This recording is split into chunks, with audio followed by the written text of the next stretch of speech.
Oke, ada cerita yang terkenal sekali, saya ambil lukisannya itu. Jadi Diogenes ini bukan ndak ada kesempatan, dia sering ditemui oleh Alexander the Great. Satu ketika Alexander ini datang ke tongnya itu, Diogenes, kamu minta apa? Kekayaan, kekuasaan, jabatan, wis milio tak kasih saat ini juga.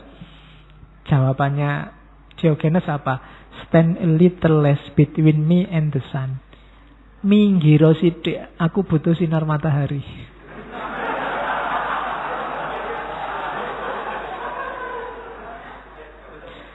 Jadi dia cuma butuh sinar matahari, sampean ngadeg di depanku malah ketutupan, mataharinya minggir. Bayangkan Alexander the Great digituin loh. Penguasa sepertiga dunia, menawari apapun yang dia minta, permintaannya cuma satu, minggir.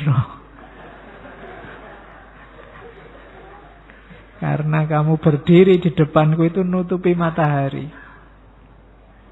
Jadi ini yang tidak bisa kamu kan, tiba-tiba Jokowi datang padamu, kamu mau apa? Ngono ya, kamu dikai sepeda, wis sawenenge setengah mati. Iya.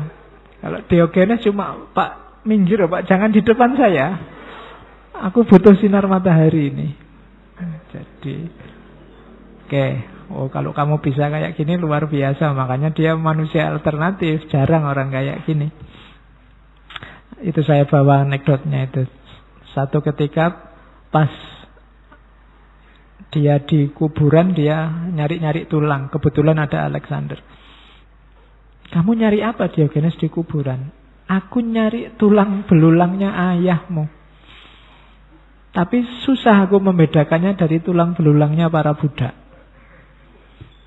Manusia kalau sudah jadi tulang sama saja. Meskipun yang satu raja, yang satu budak. Dan nanti di banyak kesempatan Alexander ini suka sama Diogenes. Meskipun wongnya sakarepe dhewe nanti. Ada banyak nasihat-nasihat dari Diogenes yang saya tidak bisa bawa ke sini. Kapan-kapan saya bawa. Ada tokoh yang bahas Diogenes, mistikus unik juga. Sebenarnya harusnya masuk manusia alternatif, namanya Osho. Tokoh spiritual juga. Itu dia membahas banyak nasihat-nasihatnya Diogenes pada Alexander. Kapan-kapan kita angkat Osho. Sampai Alexander itu bilang, kalau aku bukan Alexander, males aku. Maka aku adalah Diogenes. Jadi dia ingin jadi Diogenes. Setelah dia ngomong gitu, Diogenes ngomong, kalau aku bukan Diogenes, aku berharap aku Diogenes. Ya kan? Lo itu orang yang sangat puas, sangat cukup dengan dirinya sendiri. Kalau kamu kan masih pingin jadi apa gitu. Mbok aku dulu lahir jadi anak Jokowi, kan sekarang punya bisnis martabak misalnya. Mbok kamu kan mimpimu pingin jadi macam-macam. Tapi kalau Diogenes karena dia puas dengan dirinya sendiri. Kalau aku bukan Diogenes, ya aku pingin jadi Diogenes. Padahal tadi Alexander itu sudah merendahkan diri. Kalau aku bukan Alexander, aku pingin jadi Diogenes. Nah, itu menunjukkan orang yang, ya memang dia sudah puas dengan dirinya sendiri. Dan orang kayak gini pasti bahagia. Yang bikin kamu tidak bahagia kan kamu banyak tuntutan terhadap dirimu sendiri yang belum terpenuhi. Kalau Diogenes dia sudah puas. Suatu ketika Alexander ini ngobrol sama Diogenes. Diogenes ini, kamu itu ngapain sih kok nyerang ke sana kemari? Lu ya, saya ingin menaklukkan sana, menaklukkan sana, menaklukkan sana. Kalau sudah menaklukkan, ya sudah selesai, targetku beres, aku bisa istirahat. Katanya dia, kalau cuma mau istirahat, mbok itu sudah istirahat sekarang aja, ngapain? Hasilnya apa? Nanti ada cerita katanya, karena terkesan dengan Diogenes ini, Alexander ini kan meninggalnya masih muda, umur 33-an tahun. Jadi dia pesan nanti kalau meninggal tolong tanganku dikeluarkan sebelah dari peti matinya. Tujuannya apa? Biar orang ngerti, orang sebesar aku ini yang menguasai sepertiga dunia, waktu mati ya tidak bawa apa-apa. Nah itu kesan rumus yang mungkin diperoleh dari Diogenes bahwa kita ini sebenarnya tidak punya apa-apa, tidak bawa apa-apa, lahir nggak bawa apa-apa, mati tidak bawa apa-apa. Jadi maka puaslah jadi dirimu sendiri. Jangan terlalu banyak nuntut, terlalu banyak kehendak, nanti kamu kecewa. Oke, kalau sama Plato banyak. Diogenes ini lucu. Di buku Filosof Juga Manusia saya sebut beberapa itu. Plato ini satu ketika pernah mendefinisikan manusia adalah binatang tanpa bulu yang kakinya 2. Diogenes saat dengar itu terus pergi ke belakang nyari ayam terus dicabuti bulunya. Ya. Jadi katanya Diogenes, nah inilah manusianya Plato. Oke. Ini sebenarnya sindiran luar biasa pada situasi hari ini yang namanya teori dan ilmu pengetahuan. Teori itu ya seperti itu. Melihat manusia, dirumuskan versinya. Tapi kalau dicermati lagi, tidak selalu teori itu nyambung dengan realitas. Jadi anekdot itu maunya ke situ. Saya bilang tadi belajar Diogenes itu ya belajar dari kisah hidupnya yang isinya anekdot-anekdot. Dan jangan dikira orang seperti Diogenes itu tidak punya kebanggaan. Tidak punya yang, ya kebanggaan versi dia sendiri. Makanya suatu ketika dia diundang makan sama Plato, ke rumahnya lihat bantal bagus-bagus itu, diinjak-injak sama Diogenes. Wah, inilah kebanggaannya Plato, tak injak-injak sekarang. Katanya Plato sambil senyum, ya, dengan kebanggaan, kesombongan versi Diogenes. Jadi dia punya kebanggaannya sendiri sebagai manusia. Meskipun manusia yang tidak punya apa-apa. Kalau Plato membanggakan bantal-bantalnya yang indah, Diogenes membanggakan kebebasannya untuk menginjak-injak bantal. Nah, makanya katanya Plato, ya dengan kesombongan gaya Diogenes. Oke, ada lagi dialognya Diogenes dengan sesama filosof namanya Aristippos. Aristippos ini penjilatnya raja. Satu ketika Aristippos ini lihat Diogenes makan ubi yang tidak enak. Jadi sayur-sayuran yang tidak enak. Katanya Aristippos, kalau kamu mau belajar mengabdi pada raja, kamu tidak perlu makan sampah seperti itu. Dijawab oleh Diogenes sebaliknya, harusnya kamu belajar makan sampah seperti ini biar kamu tidak harus menjilat raja. Jadi dibalik oleh Diogenes. Kenapa? Jauh lebih mulia makan ubi daripada menjilat raja. Jadi daripada kamu latihan menjilat, mending latihan makan ubi. Daripada kamu latihan menjilat, mending latihan hidup susah. Nah, itu rumus dari Diogenes. Tidak sembarangan orang bisa kayak gini. Itulah. Itu kalau mahasiswa analog dengan daripada kamu nyontek, mending tidak lulus. Kenapa? Karena nilainya jauh. Mending kamu latihan sabar tidak lulus-lulus daripada curang, mendekati dosen, dan macam-macam. Jadi sudahlah, latihan saja hidup susah daripada mengkhianati prinsip-prinsip yang kamu anggap baik dan benar. Nah, itu nasihatnya Diogenes pada Aristippos. Satu ketika ditanya Diogenes, kamu itu kok ngemis terus, tujuannya apa sih? Katanya sudah cukup dengan dirinya sendiri, kok masih minta-minta? Loh enggak, aku minta-minta itu untuk ngajari orang.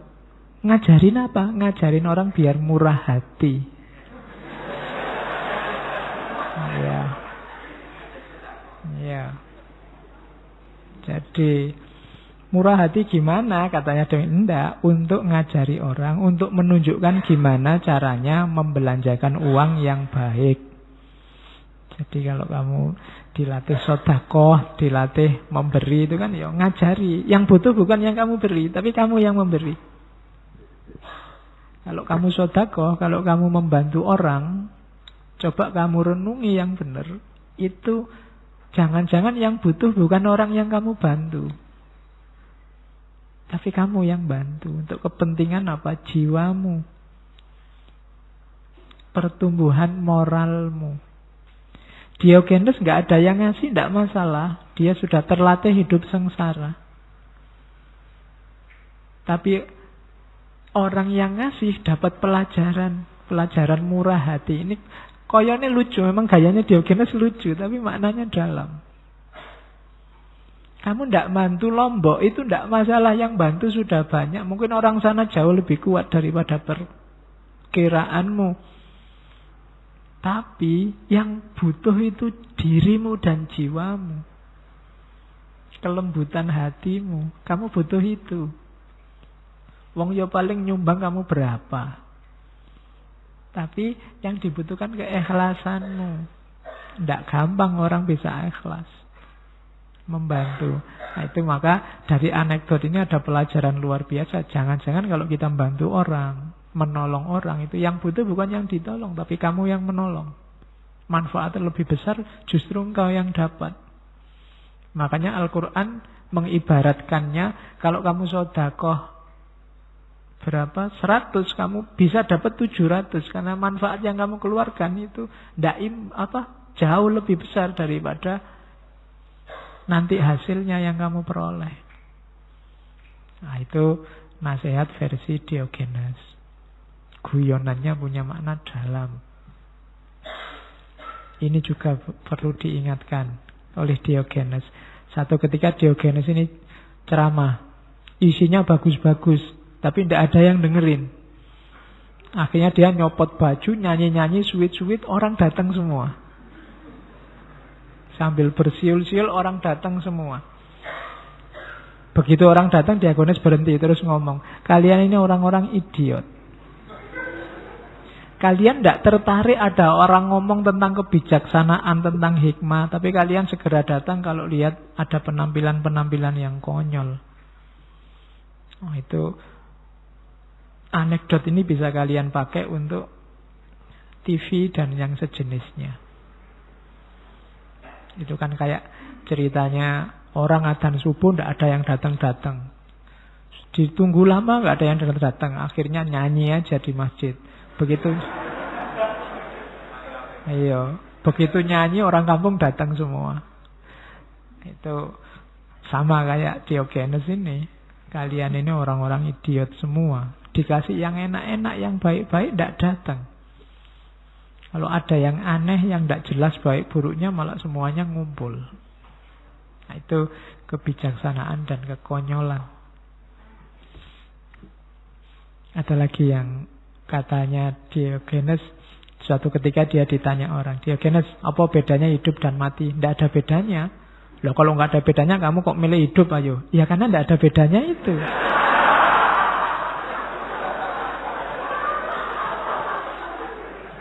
Ya, oke, logikanya pinter ya kamu. Tidak ada bedanya. Aku milih mana saja kan nggak masalah. Kok orang jadi marah? Iya. Anekdot ini saya ambil hari ini. Kita semua kan bilang mau milih calon siapa saja, boleh-boleh saja, sah-sah saja. Lah kok kamu marah ada temanmu pilihannya beda sama kamu? Katanya tidak ada bedanya. Kamu kan bilang calon A punya hak, calon B juga punya hak, sah-sah saja. Dan orang boleh milih sesuai yang dia suka yang mana. Lah kok kamu marah ada temanmu milih yang beda sama kamu? Situasi hari ini kan itu. Dan itu bagi saya pas dengan anekdotnya Diogenes ini. Apa bedanya hidup dan mati? Ya sama, tidak ada bedanya katanya Diogenes. Lah kok kamu lebih milih mati? Lah iya karena tidak ada bedanya. Tidak masalah, aku milih hidup ya boleh, milih mati ya boleh. Kok kamu protes? Nah itu anekdot lagi. Sama kayak cerita sebelum meninggal. Jadi orang-orang tanya pada Diogenes, Diogenes, kalau kamu meninggal nanti mau dikubur di mana? Tidak usah capek-capek dikubur, buang saja mayat saya keluar benteng kota biar dimakan hewan-hewan. Loh, apa kamu nanti nggak takut dimakan binatang buas? Loh, enggak, nanti di tanganku dikasih tongkat biar kalau ada binatang buas tak usir. Loh, apa ya bisa, wong kamu sudah mati, enggak ngerti apa-apa. Nah ya kalau saya sudah mati ngapain saya takut?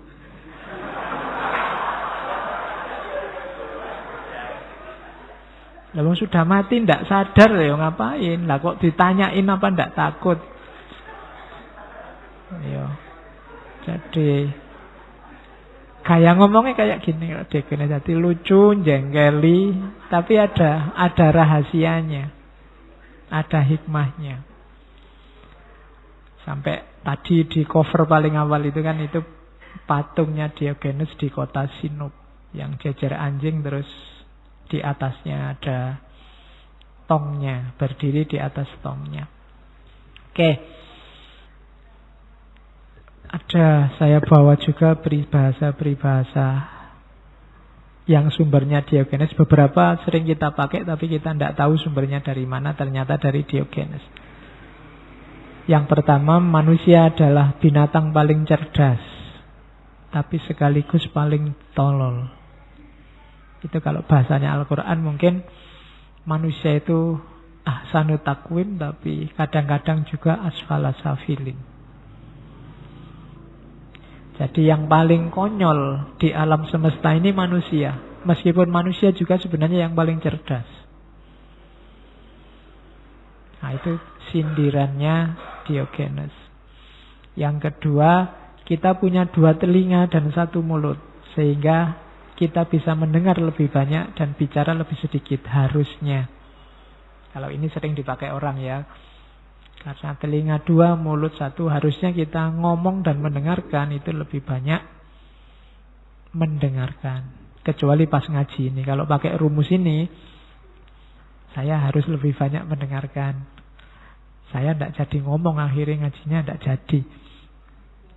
Maksudnya dalam hidup sehari-hari konkretnya kita harus, kalau ditarik-tarik lebih luas, kita harus lebih mau memahami orang lain dibandingkan memaksakan pandangan kita pada orang lain.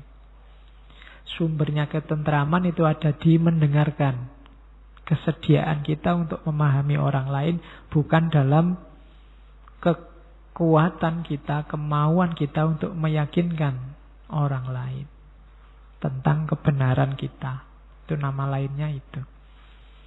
Biasanya mendengarkan ini seolah-olah simpel tapi berat.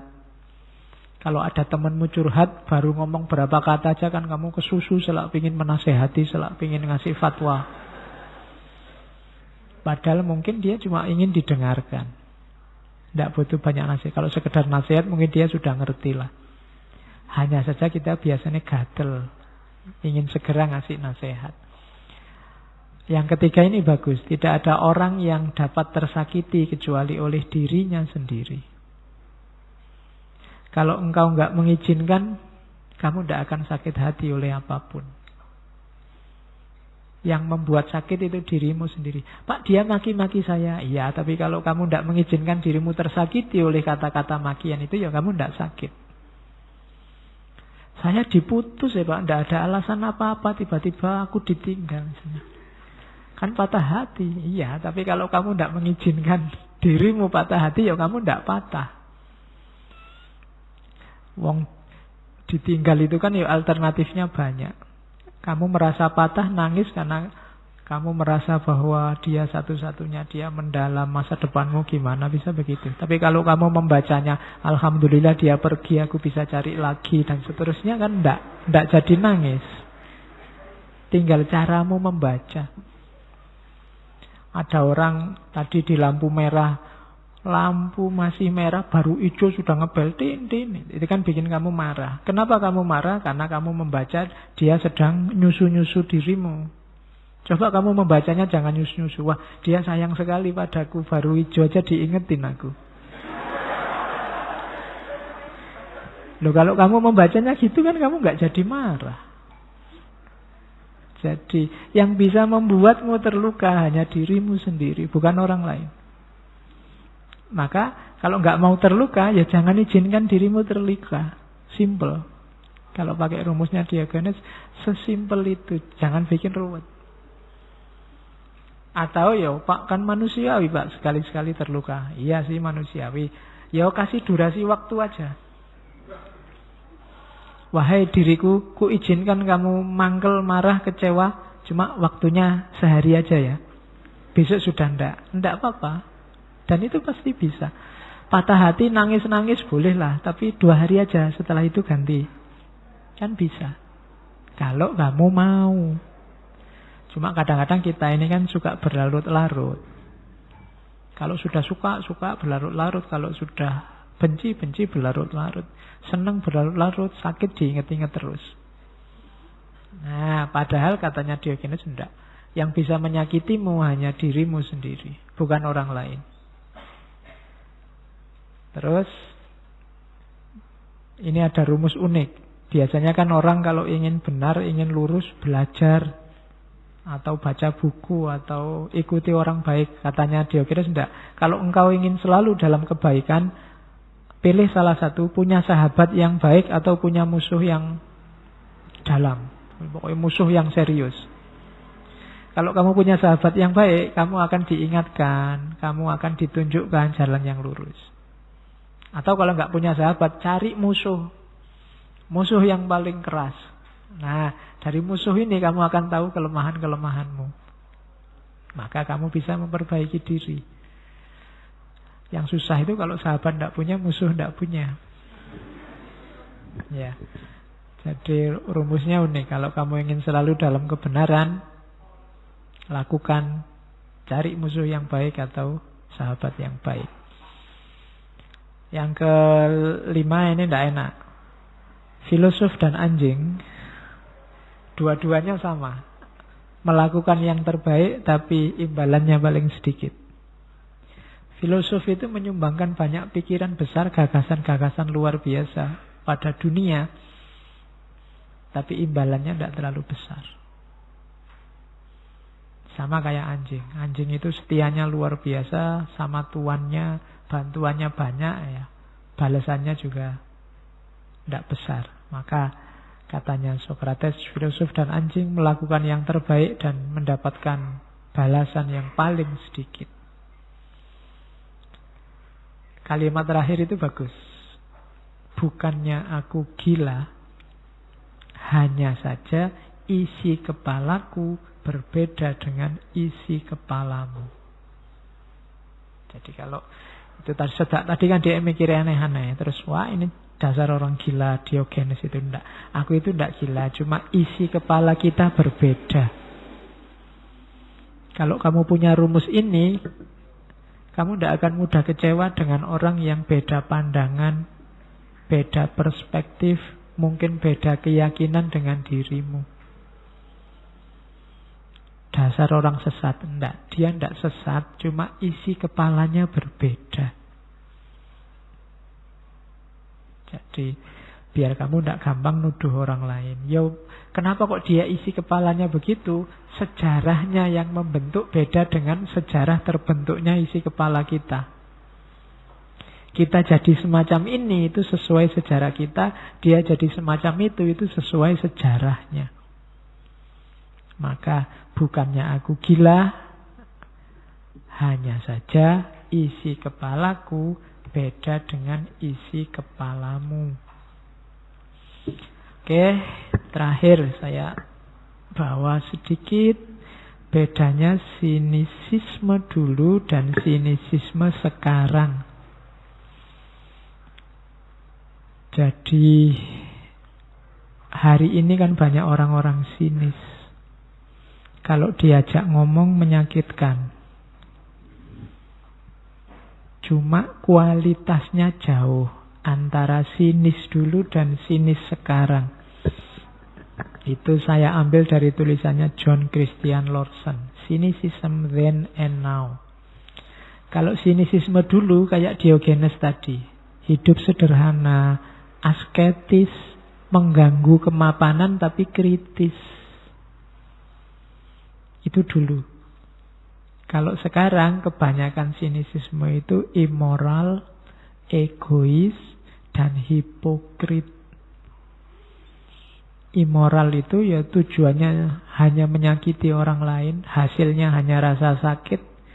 Egois untuk kepentingannya sendiri, dan hipokrit kayak orang sofis tadi. Hipokrit itu bahasa agamanya munafik. Yang diomongkan apa, sebenarnya kebenaran yang dia yakini apa, dan kenyataannya apa. Itu bedanya sinisisme dulu dan sinisisme sekarang. Kalau sinisisme dulu menyenangkan, karena retorikanya pakai humor. Ngomongnya santai. Meskipun penuh hikmah. Kalau retorisme sekarang hanya satir. Hanya mencela. Hanya ngomong jelek. Tidak ada isinya. Selain menjatuhkan yang dibenci. Itu sinisisme sekarang. Atau yang disebut sinis hari ini. Kalau dulu yang diomongkan sinisisme itu levelnya level perilaku. Dia ngomong yang sudah dijalani, sama. Tidak hipokrit. Kalau sekarang level konsep. Jadi level pemikiran. Ngomongnya tinggi-tinggi, luar biasa, tapi nanti selesai ngomong ya kembali kayak biasanya. Kayak di TV-TV itu waktu debat kayak ya oh, nanti selesai debat ya salaman. Ketawa-ketawa bareng. Kita yang di bawah masih mangkel, masih gegeran. Itu sinisisme sekarang, level pemikiran dan level konsep. Kalau dulu apa adanya, belak-belakan, menyenangkan dan menghibur. Kalau sekarang serius dan menyakitkan. Itu gambaran teori bedanya sinisisme dulu dan sinisisme sekarang. Kita butuh orang-orang seperti Diogenes ini untuk membangunkan kita.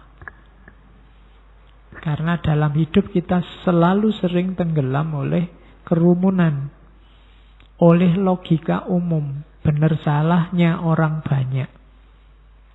Orang-orang alternatif ini manfaatnya untuk hidup kita apa? Menunjukkan bahwa yang dianggap kebenaran oleh orang banyak itu tidak selalu kebenaran.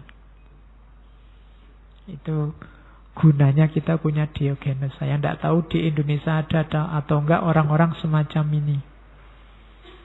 Yang tidak cuma ngomongnya tapi gaya hidupnya juga sekaligus konsisten. Ketika omongan dan gaya hidupnya konsisten, dia ngomong apapun orang percaya. Makanya Diogenes ini seuraan apapun dia, orang sayang. Kalau ada yang mengganggu Diogenes, itu masyarakat kota melindunginya. Di Athena zaman itu. Nah, itu saya tidak tahu di antara sekian yang hadir ini mungkin salah satu bisa jadi Diogenes yang baru. Salah satunya nanti jadi Sokrates, salah satunya jadi Plato, kan luar biasa. Siapa kita?